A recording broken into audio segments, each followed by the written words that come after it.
আজকে আমাদের কেন্দ্রীয় কর্মসূচি যে বৈঠক ছিল, আমরা ইতিপূর্বে এটা বলেছি, আমরা এটা এই সংলাপকে প্রত্যাখ্যান করেছি এবং আজকে যে কর্মসূচি ওটার পরিপ্রেক্ষিতে আমরা করেছি সেটা হচ্ছে আমাদের কোয়ার্টারে যে সকল ক্রাফট ইন্সট্রাক্টররা অবস্থান করছে, আমরা 24 ঘন্টার আলটিমেটামে তাদেরকে কোয়ার্টার ছাড়ার জন্য আলটিমেটাম দিয়েছি 24 ঘন্টার।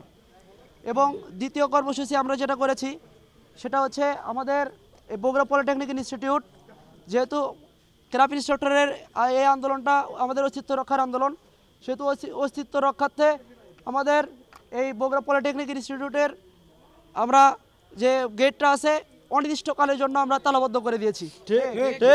ঠিক, এটাই ছিল আমাদের আজকের কর্মসূচি। আগামীতে কি কর্মসূচি হবে এটা কেন্দ্রীয়ভাবে আমাদের আলোচনার মাধ্যমে যে সিদ্ধান্ত হবে সেটা আপনাদেরকে জানানো হবে, সেই অনুযায়ী আমরা পরবর্তী সিদ্ধান্ত কর্মসূচি পালন করব। আমরা গত বছরের সেপ্টেম্বর থেকে আন্দোলন করে আসতেছি।